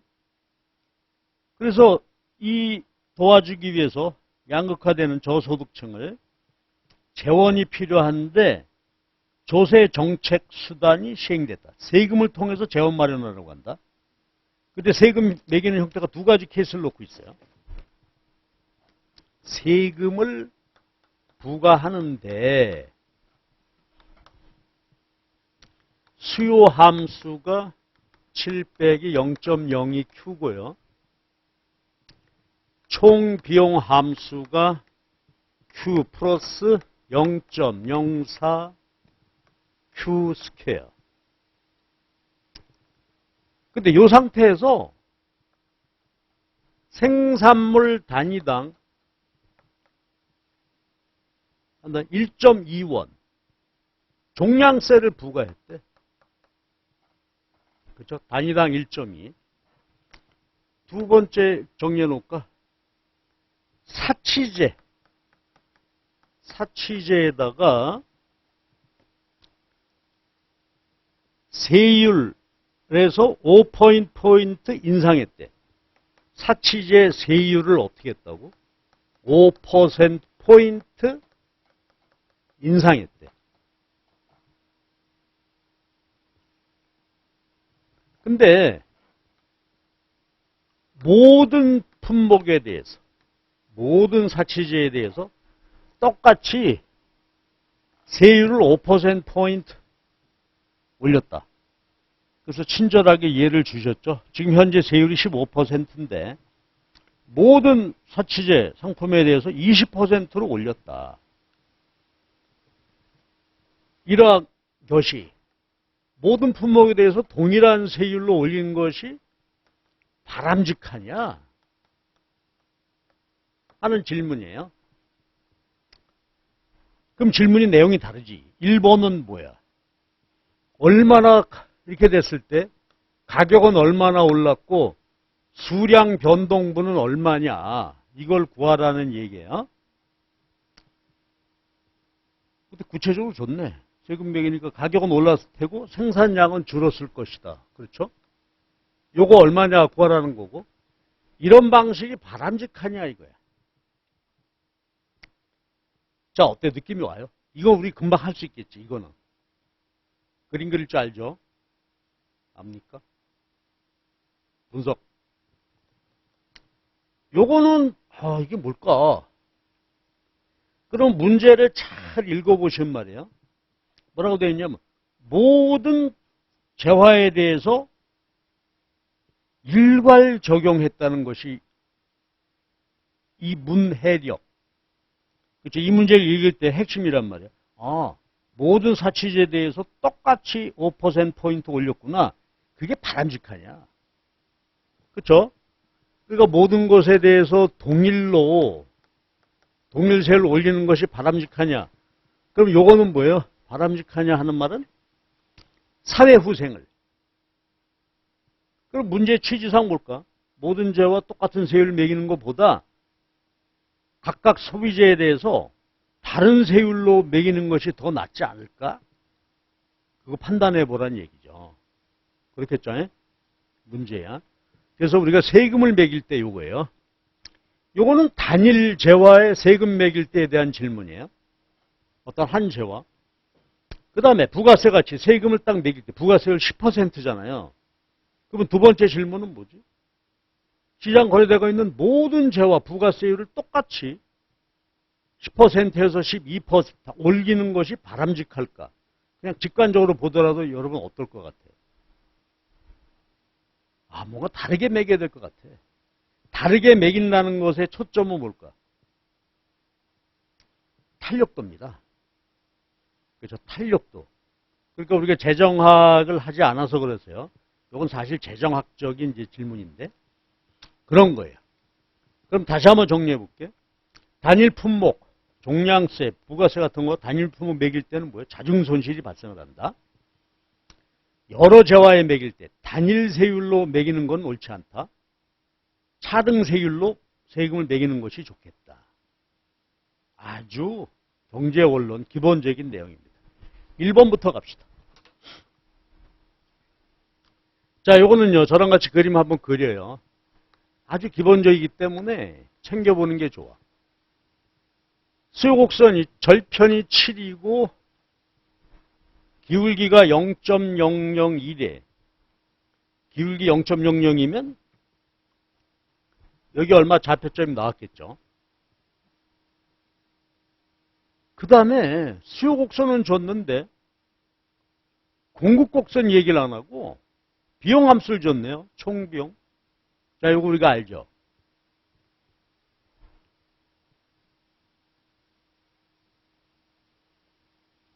문제에 이 시장이 어떤 시장이라고 말하지 않았어요. 그렇죠? 근데 그냥 원래 시장 균형이라는 것이 수요 공급. 그런데 TC 이렇게 줬으니까 이 시장은 어떤 시장이겠구나. 완전 경쟁이다. 왜?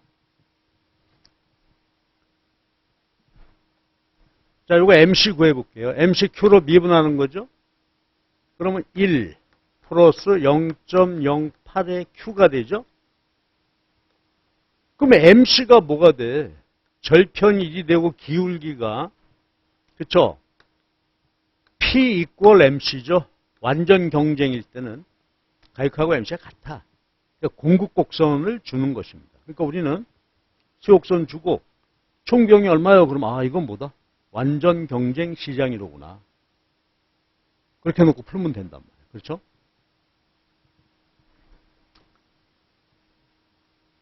그래서 지금 이렇게 구해줬어요. 그럼 먼저 뭐부터 일단 구해놓고 그죠? 이인극대화 조건은 P 이퀄 MC야. 그럼 여기서로부터 수요곡선상의 P는 0.02의 Q가 되고요.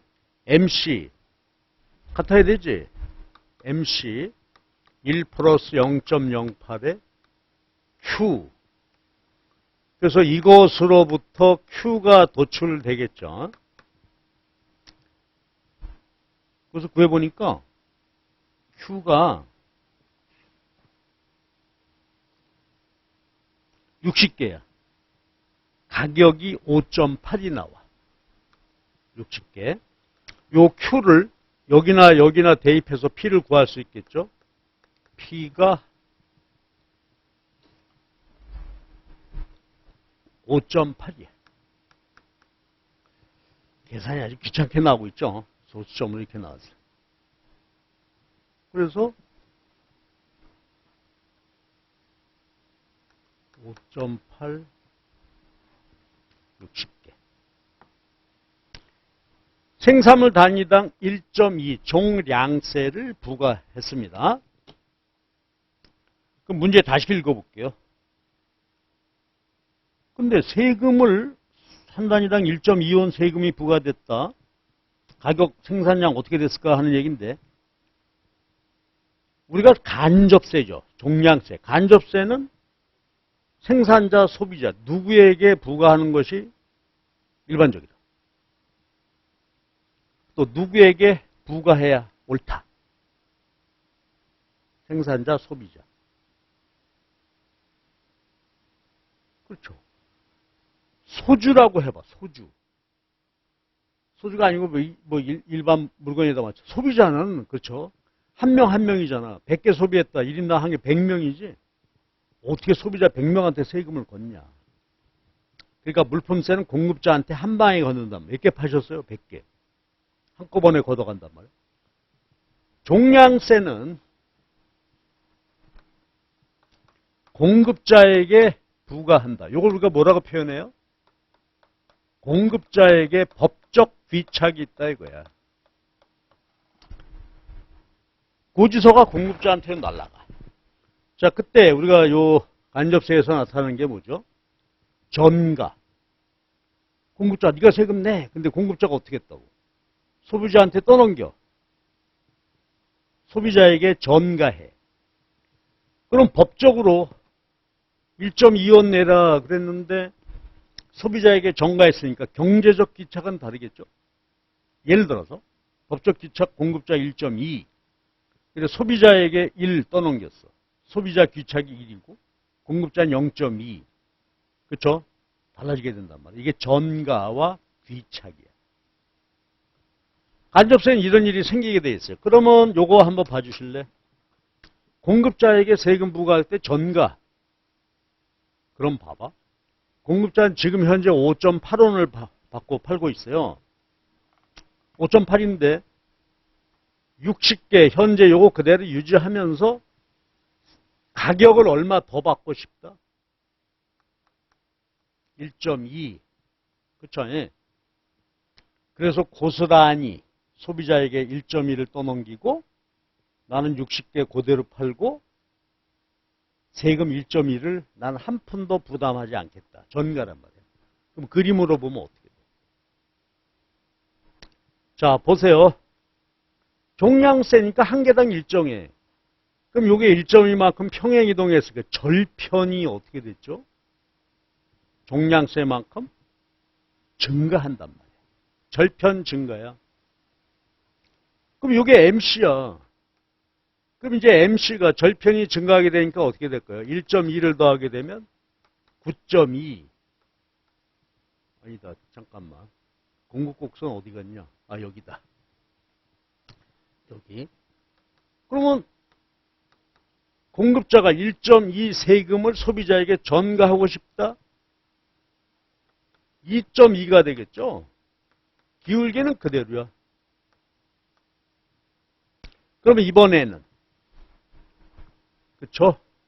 요거 수요, 요거 2.2 대입해서 풀어. 그래서 Q 프라임 가격 종량세 부과 후에 도출됐겠죠. 요거 구하는 건 여러분 몫이고. 그래서 보니까 얘가 48개로 줄었고요. 가격은 6.04로 갔대.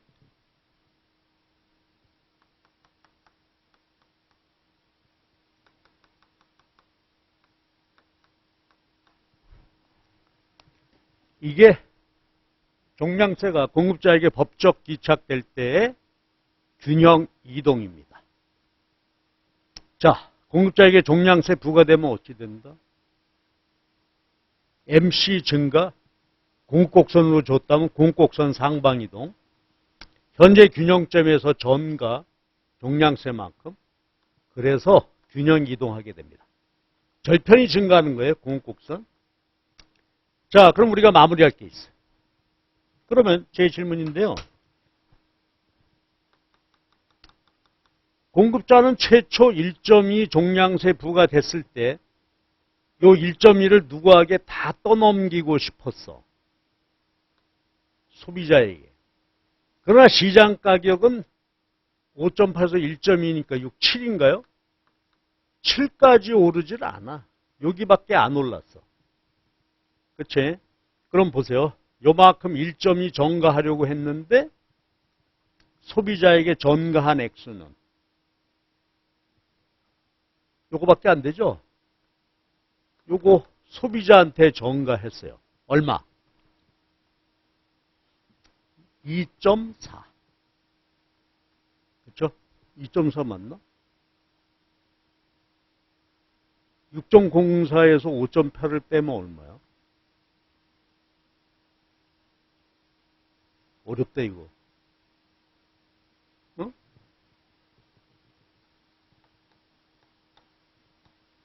어려워.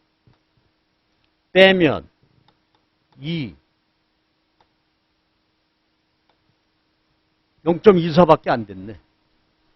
그렇죠? 요만큼 넘겼어요. 그럼 잘 보세요. 1.2 공급자는 모두 전가하려 했으나 균형 이동으로 보면 요만큼만 전가했어. 그러면 한번 봐주실래? 그러면 공급자 상황은 어떻게 될까? 공급자는 얼마 냈을까? 이거 분석 어떻게, 뭘 보면 알 수 있지? 소비자가 요만큼 더 냈죠. 자, 공급자는 얼마 받고 팔아? 6.04 받고 팔았지. 그런데 다 지 수입이 아니야. 세금 얼마 내야 돼? 1점이 내야 되죠. 그럼 이렇게 보시면 6.04 시장 가격이야. 빼기 1.2를 빼면 얼마예요? 4, 8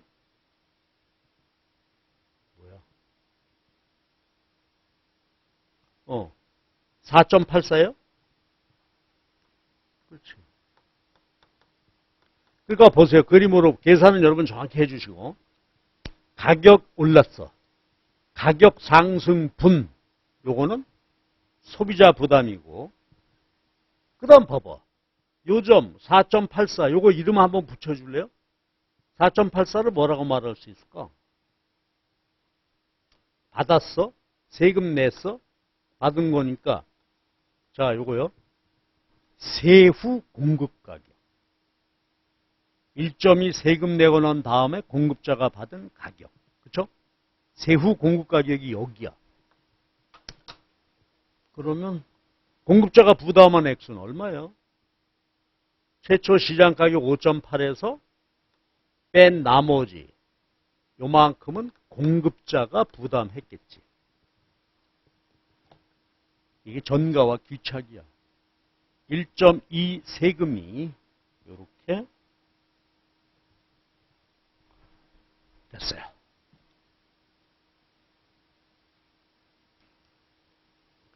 자, 그 다음에 여기서 하나 더 볼게요. 그럼 봐봐. 세금 부과하게 되니까 분명히 가격 오르고 생산량 줄었죠. 예. 생산량 줄었어. 그리고 경제적 잉여에도 변화가 있겠죠. 그 얘기 좀 해보십시오. 경제적 잉여 변화. 요 그림 여기다 따로 떼볼게. 최초. 그럼 말해 주실래? 세금 부과하기 전에 잉여.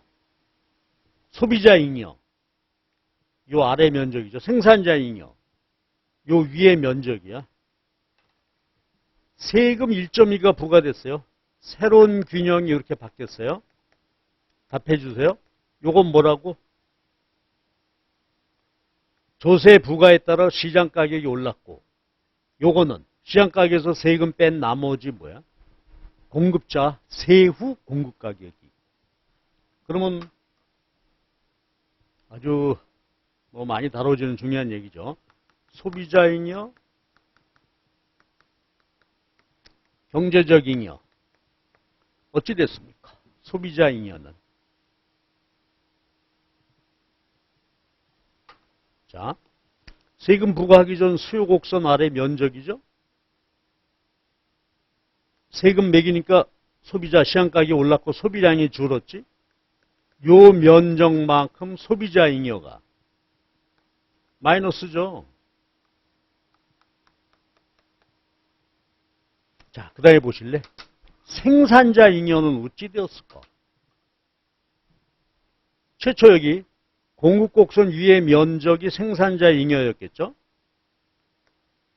세금 매기는 바람에 시장 세금 내고 세후 받은 건 여기고 생산량은 요거밖에 안 돼. 그러면 요 생산자 잉여가 요만큼 줄었죠?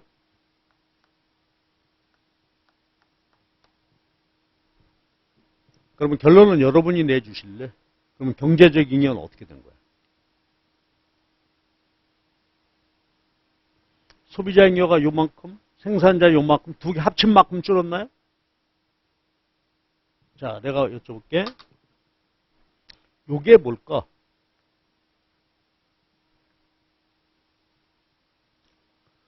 그렇죠. 종량세 총액이란 말이에요. 정부가 걷어간 거. 자, 여기가 시장 거래량이지. 곱하기 1.2원. 빨간 면적이 세금이야. 그러면 요 면적 주식의 전체 더한 만큼 줄었는데 그 중에서 요만큼을 빼야 되지. 그러면 보세요. 소비자 잉여가 요만큼 줄고 생산자 잉여도 요만큼 줄었는데 여기서 요만큼이 텍스야. 그러니까 요만큼 뭐야? 자중손실, 경제적 잉여가 줄었고 요 데드웨이트 로스, 자중손실을 재정학에서는 요거를 excess burden이라고 해요. 초과부담. 낱말의 뜻 봐봐. 요만큼 정부에 세금 내는데 실제로 생산자, 소비자, 호주머니에서 사라진 액수는 이만큼이 살아갔다. 요만큼 정부 가져갔어. 이게 초과부담이죠. 세금 낸 거보다 더 소비자, 생산자, 호주머니에서 가치가 날아갔어. 초과로 부담했다. 그렇죠? 자, 요것입니다. 요게 이제 생산자에게 부과했을 때 얘기야. 근데 기초적인 거니까 좀 보도록 하십시다. 근데 우리 교수님 책에서는 그림 2를 보면 뭐야 이게? 문제에서 특별한 말이 없으니까. 독점일지도 모른다. 그런 의미에서 그 밑에 보면 주 5를 그 밑에 보면 시장 형태에 대한 언급이 없으니까 그렇죠? 가능한 사례를 다 쓰는 곳이 고시생의 바른 자세다. 아유, 바른 자세 훌륭히 하긴 해요. 그러나 우리는 어떻게 돼? 시침 뚝 따고 아무 말이 없으면 완전 경쟁 이렇게 놓고 이렇게만 쓰면 되고요. 오히려 이게 더 중요할 것 같아. 고시생의 바른 자세는 말입니다. 이거 누구한테 부담했어? 부과했어요? 근데 이거를 소비자에게 부과한 것으로 오히려 이걸 써주는 것이 내 생각이 나을 것 같아. 왜냐하면 완전 경쟁이냐 독점이냐 하는 것은 분석 논리가 똑같아. 다만 이제 균형만 달라지는 거고. 그러나 종량세를 공급자에게 부과하는 것이 일반적이지만 소비자에게 부과하면 어떻게 될까? 결론은 똑같아요. 근데 봐봐. 여러분이 공무원분이라면 세금을 종량세를 소비자한테 걷겠어? 생산자한테 걷겠어? 그렇죠? 소비자 100명한테 어떻게 일일이 개인적으로 다 받냐고. 조세행정병이 너무 들기 때문에. 그러나 보세요. 결과는 똑같아. 똑같은 그림. 이거 그리지 말고 그냥 눈으로만 한번 봐봐봐. 소비자에게 부과하는 걸로 분석하세요. 이런 문제 날 리가 없단 말이야. 근데 균형 한번 보실래요? 자, 소비자에게 단위당 1.2씩 세금 내라. 그럼 소비자 어떻게 해야 돼? 얘를 전가하고 싶어. 공급자는 소비자 네가 내 1.2 전가했어요. 소비자 1.2 공급자 보고 네가 내. 그럼 그림으로 보면 어떻게 분석해요? 자, 5.8 시장 가격인 것을 공급자한테 얼마 주고 사겠다. 나보고 세금 1.2 내라고 하니까 공급자한테 얼마 빼. 1.1 빼면 4.6이죠?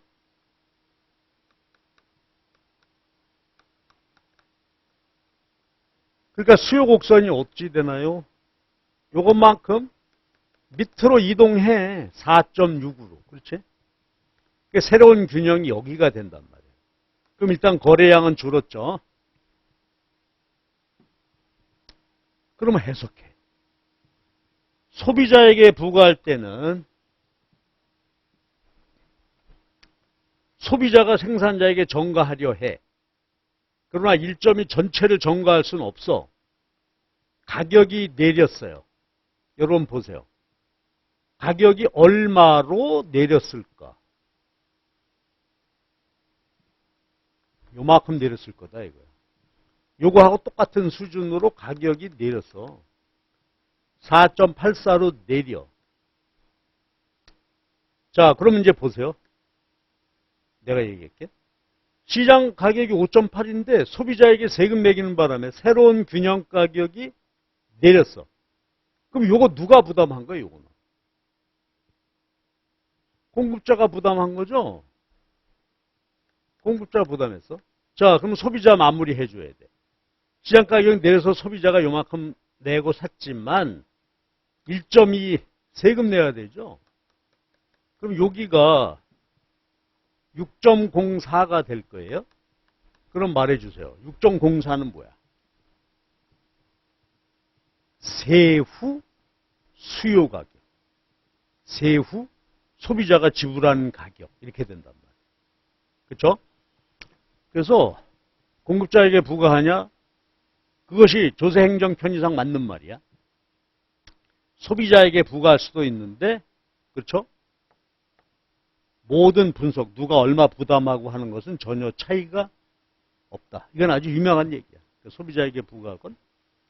그러니까 세무당국이 굳이 이거를 소비자에게 내고 행정비용 많이 들일 필요가 없겠죠. 자, 그리고요. 그 46페이지 밑에 마지막 얘기 한번 해볼게요. 자, 그러면 이제 보세요. 지금 우리 예에서는 말이죠. 수요 곡선, 총비용으로부터 공급 곡선 도출해서 균형이 이렇게 됐어요. 그럼 보세요, 여기. 소비자가 얼마 부담했어? 5.8에서 0.4니까 아까 얼마였지? 0.24 소비자가 부담했고 공급자는 0.92인가요? 96인가요? 부담했어. 여기에서 이제 여러분 기억나세요? 1.2 세금을 부과했는데 합쳐서 1.2인데 소비자가 이만큼 부담, 공급자가 이만큼 부담이야. 소비자에게 부과하는 경우에도 마찬가지예요. 그러면 1.2의 세금이 이렇게 부담하는 것은 부담액의 결정은 우연한 일이다. 하다 보니 그렇게 됐다. 가 아니고 정확히 논리가 있단 말이야. 조세 부담이 어떤 식으로 이루어지게 되냐면요. 탄력도 비율의 역수야.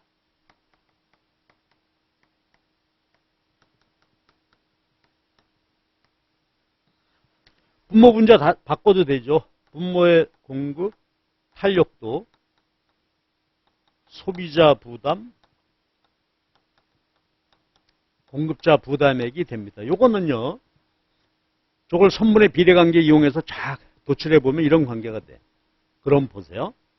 일정액의 세금이 부과됐을 때 소비자와 생산자가 어떻게 부담한다고? 탄력도 비율의 역수야. 이렇게 부담이 돼. 그럼 한번 해보실래요? 소비자가 지금 0.24고 여기가 0.96이니까 요 비율이야. 이게 1이라고 보면은 얘가 얼마나 되나 구할 수 있나? 3, 4, 4배네. 생산자가 4배 더 부담했어. 그건 왜 그렇다고요? 네. 수요 탄력도가 4고 공급 탄력도가 1이 이 비율이기 때문에 이렇게 된 거야. 자, 조세 부담액이 이렇게 부담했어요. 공급자와 소비자가 4대 1의 비율이면은 탄력도 비율도 4대 1이 돼야 돼. 근데 그 대신 분모 분자가 뒤집어져 있어. 여기는 공급자 부담이고 여기는 수요 탄력도. 그럼 이걸 일반적으로 정리해 볼게요. 만약에 거기 교재에 있는 대로 말이에요. 수요 탄력성이 4배가 더 크다는 거 아니에요? 그렇지. 요게 1일 때 수요 탄력성이 4배야. 그러니까 소비자가 어떻게 돼? 4분의 1만 부담했어. 공급자가 소비자보다 4배를 더 부담하게 된 것입니다. 됐죠? 그럼 내가 그림 그려 드릴게.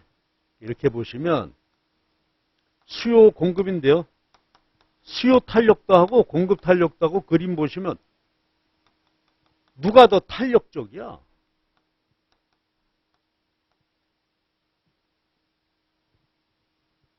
절대값 기준.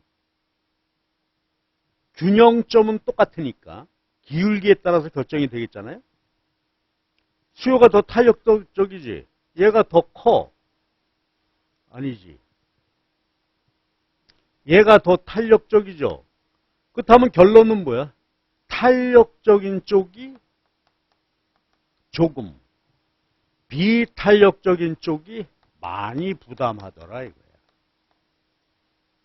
종량세가 부과될 때 이게 기본 원리예요.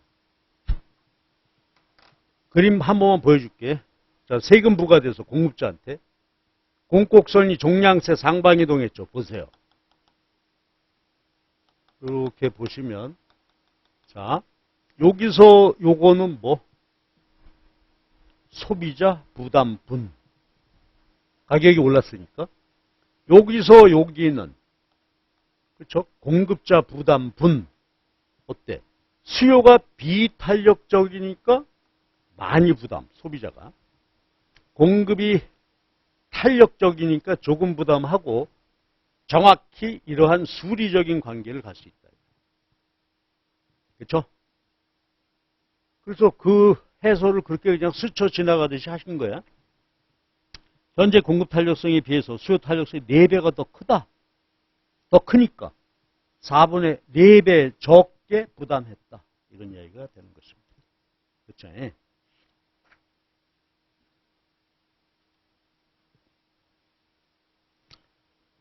자, 그리고 독점 얘기 한번 합시다. 독점 얘기는 우리가 아는 거죠. 그냥 여기서 볼까요? 그림을 한번 볼게요. 절편이 7이고 기울기가 0.002가 되는 수요 곡선인데 독점의 경우는 시장 수요 곡선이 기업의 평균 수익 곡선이죠.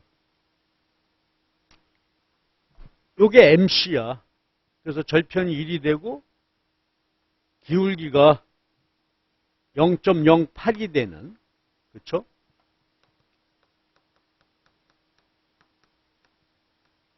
MC 이렇게 돼 있어. 여기서 균형을 이루고 있습니다. 아, 이게 완전 경쟁이라면 여기서 균형일 것입니다. 그러나 독점은 어떻게 되죠? 보세요. 이건 잘 그림 이해하셔야 돼. 평균 수익 곡선이니까 이인극다 조건 MRMC죠. MR은 어떻게 구해? 물론 수리적으로 총수익 구해서 미분해서 구하면 되겠지만 직관적으로 알 수 있는 게 요거 기울기의 2배죠. 직선이 되면. 그럼 기울기 2배니까 얼마일까?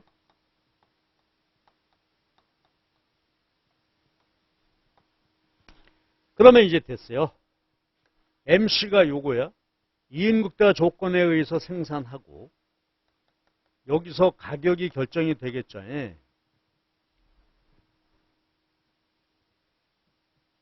이게 독점. 세금 없을 때 이야기야. 그런데요. 요 논리대로 한번 생각해 보실까? 독점 기업한테 야, 너 단위당 1.2씩 세금 내. 그러면 어떻게 됐다고? 그치? 요 절편이 플러스 1.2가 되겠죠? 1 해서 여기가 2.2가 되도록 상방으로 이동했단 말이야. 그러면 새로 균형 찾아야 되죠? 가격이 여기야. 그럼 일단 그림으로 마무리하고 계산은 여러분이 해보세요. 그럼 보세요. 최초 독점이 여기인데 1.2 공급자에게 세금 매기는 바람에 가격이 올랐어. 그럼 이거 계산할 수 있겠죠? 우리 교수님 계산해 놓은 걸 보면은 이게 6.2가 됐대. 이게 6이고 6.2야. 그러면 소비자가 얼마 부담했다고? 0.2. 공급자가 1 부담했겠네요. 그렇죠? 그럼 공급자 부담은 어떻게 알아낼 수 있나? 자, 가격이 올랐어요. 세금이 지금 1.2예요. 그럼 여기서 세금 1.2를 빼야 돼. 그쵸? 1.1을 빼서 요점 어딘가에서 찾을 수 있겠죠. 됐지?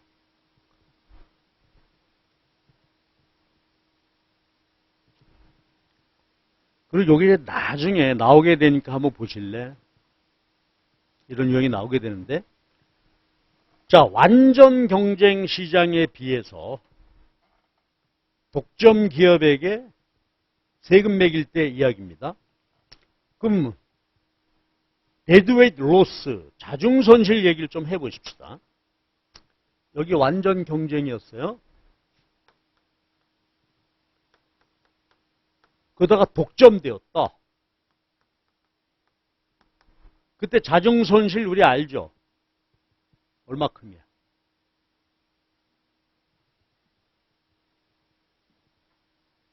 보세요. 완전 경쟁이다가 독점 규정이 여기 됐으니까 요게 독점에 따른 자중 손실이죠. 요만큼이야. 그 다음에 세금을 매겨서 균형이 여기로 이동했죠. 그러면 이 원래 독점 균형 여기에서 요만큼 이동해 간 거. 여기 찾아보면 이제 좌표점 나올 텐데 요거는 뭐가 될까? 생산량 줄게 됐으니까 요거는 세금 부과에 따른 자중 손실이 되겠지. 그러니까 완전 경쟁에 비해서 독점일 때 자중 손실. 그 다음에 세금 매겼을 때 자중 손실. 여기서 제가 정확한 분석 그림은 안 그렸습니다만은 독점에 따른 비효율, 세금 부과에 따른 자중 손실이 더해져서 이게 더 커지게 됩니다. 나중에 이제 저 뒤에 시장 분석하고 할 때 이런 이야기들이 등장하게 될 것입니다.